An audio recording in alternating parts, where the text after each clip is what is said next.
Well, hey folks, it's Kid here with AMT TV. You know, I'm sitting in this cute little student's desk from the 50s. It was repainted and refinished and looks really, really good. It's awesome.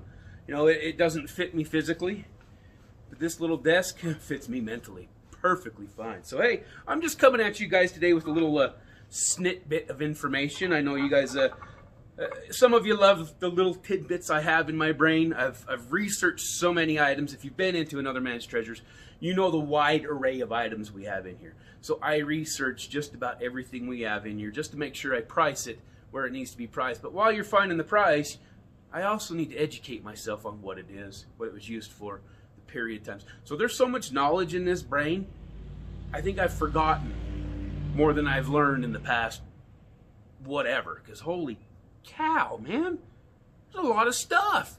But hey, if you specialize in something, it's a little easier to know everything about it and retain all that information. But when you study a wide array of stuff, and I'm not just talking vintage, mid-century, I'm talking antique, I'm talking like these little snippets I'm going to be talking about today. So, you know, there's just a lot of information. Do your due diligence, do your research. We have the world of information at our fingertips. Use it. Research your items. Find out what they're about. You know, I've got the same tools you guys all do. There's nothing special. I'm not on the dark web to find this information. I just do my research. More times than none, I fall down a rabbit hole of information and I soak it all in, and my brain is just fried by the end of the day.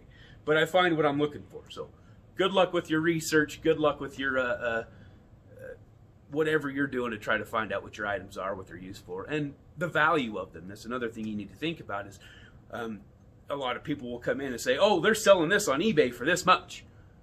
Well, that's what they're asking for it on eBay. You really got to search and define your search a little bit better to see what things are actually selling for. That is your key point, and that is what we look at here at Another Man's Treasures. You could ask $1 million for something, but people are only going to pay what they're willing to pay. And what they're willing to pay is comparable to what other people are paying. So it's like buying a used car. It's the same way. You're not going to go to one dealership that has the same car for $10,000 and not go to the other dealership that has the same car for $8,000. That $2,000 difference could save you, could help you. So just do your research, folks. This is just the same thing as buying a new TV, new car, a new house. You do your research and all that. Do your research in your antiques, your vintage, your collectibles. You'll be happy you did, because you're going to know more about it. And then you'll have some skin in the game. Say, hey, yeah, I bought that because I love it and I know all about it. See, me, I've got a lot of stuff that I have to know about, and I've forgotten most of it. But anyway, I'm coming at you here today with some salt cellars. These cute little things. You've probably seen them around Grandma's house, Mom's house, Aunt's house, wherever. They're cute. These actually came out in the Roman days. Rome, Greece, long time ago, they used these. So what you'd have is these little salt spoons. This isn't an actual salt spoon. It's actually more of a, well, it says Washington, D.C. on it, so it's a collector spoon. But they're about this size, maybe a little bit smaller. What they do is they take their salt, take it out, and then they'd sprinkle it all over their food. If you find salt spoons that are sterling silver, save them. Keep them, because they are worth some money. They are worth more in value than they are in their weight in sterling silver. So keep it, let it retain value, or bring them into me and I'll buy them from you. It's hard to come across the sterling silver. Make sure it's sterling silver, not silver plate. There's another thing. All you guys with your Rogers Brothers sterling, your Rogers Brothers silver, you think it's all sterling silver. It's not a silver plate. So that's the other way. And to be honest with you, the only way you're going to find out is core drilling it, or if it's marked. And it could be mismarked too. So you got to be careful with some of your things. You could scratch the surface, you're going to get sterling silver on an acid test, because your outer edge is silver. It's silver plated. So the inside is what matters the most, and that's where your value is. That's where it's the core. The core is what matters the most. And I believe that truly when it comes to humans too. So, but get a little sidetracked here. You know, I know a few people get a little sidetracked, tell a little lost story, then they bring it all right back around and tell you to finish the story. Well, I'd get myself too confused. So back to the salt cellars. You've seen this one. This one is actually a swan, a sterling silver on this one, on the top with glass bottom. And then I've got its reproduction friend right here next to me. It's just a plastic little shindig, reproduction, original. These are worth more than, of course, this is going to be. But they're cute little salt cellars. You'd just close up the wings. Your spoon would sit in here just like that. So there you go, a salt cellar. And these actually started to become a little more minute in most areas in about 1911 when free-forming salt, when salt shakers, and you could actually just dump it all over your food instead of sprinkling it all with a spoon. But Roman days up till about early 1900s, 1911, that's when salt cellars were used.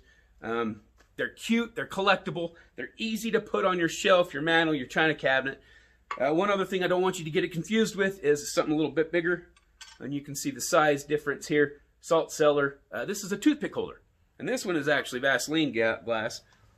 And one way to find that is you take a black light, you shine it on there. You're not going to be able to see because it's light, but your Vaseline glass will glow because it's got uranium in it. It's not going to hurt you. It's completely safe, completely fine to use. Trace amounts of it, you're fine. But uranium glass is also very collectible, and this is a toothpick holder. We keep it up the front there to hold my receipts. But hey, I like it. It's cute. So don't get it confused with, your salt cellar. You better hold it up, not in the light. It's early morning. It's about 8 o'clock this morning, so I got a nice sunlight coming in. You could probably barely see me, and I'm going to have to record this anyway, but it's okay. So your salt cellar, your toothpick holder, very highly collectible. The different colors are the most amazing. This is a crystal. It's even got the little label, genuine lead crystal. Over 24% POD. I can't read it. It's really small. Need my loop. I'm getting to that age. This, of course, toothpick holder is Vaseline glass. If it glows vibrantly, it's Vaseline glass. If it grows just kind of faint, it's more potassium glass. It's just what they put in the mixture to make the glass. So there's a little education for you guys on a few little things, I guess. Researching your items, salt cellars, toothpick holders, Vaseline glass, potassium glass, lead crystal, sterling silver. I mean, that's just a chip of what's in my brain. So, hey, I've been doing this a while. I learn every single day. I don't know everything. And the things I don't know, I strive to learn more about. So, like I said, there's more information in the back of my brain than I can even pull forward. But it's there. It just takes the time to research, look at your items, and enjoy it. That's the most important thing. You want to enjoy what you're doing. You want to enjoy what you're buying. You want to enjoy what you're collecting. Don't get it to a point where you don't enjoy it anymore, or you stuff it in boxes, put it in your basement, and just leave it there. Put it down on display. Let everybody see. Talk about them. Enjoy them. Let everybody else enjoy them. Or you become that borderline hoarder, and when you pass, that's a struggle for everybody. I mean, it's where we shine at Another Man's Treasures, because we just take it and sell it for you. You can sign it, buy it, whatever we got to do, whatever's comfortable for you, and whatever the cash flow allows. So there you are, folks. Another Man's Treasures, another snippet on a wide array of information. So, it's Friday. We're about, 3 weeks away from Christmas? Friday, December 3rd, 4th. I don't even know the day, and my phone's right there recording me, so I can't look.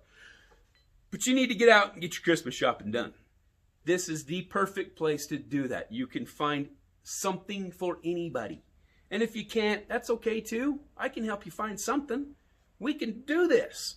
Between both stores, mine and my mom's, Capital City Antique Mall. Of course, wearing both logos right here. Another Man's Treasures, Capital City Antique Mall, 9th Southwest Temple in Salt Lake. We'll be able to find you something. We'll help you find that perfect treasure for that perfect Christmas gift, holiday gift, Hanukkah gift, whatever holiday you celebrate this month, this holiday season. We don't care what it is. Come on in. We can help you find gifts. We can help you find presents. We can help you find perfect items for those collectors, those antique gurus or lovers, because we all love the antiques. I mean, we live in a throwaway society. You can't go to IKEA and buy something that's going to last you 50 years. I've got a fridge in here that we keep our lunch in. It's from 1950, man. And it's still running like a charm. Can't buy that at Home Depot. There you go, guys. Have a great Friday, an awesome weekend. Stop in and see us Tuesday through Saturday, 10 to 6, in the heart of Tooele City at 14 West Vine. Another Man's Treasures. Take care, y'all.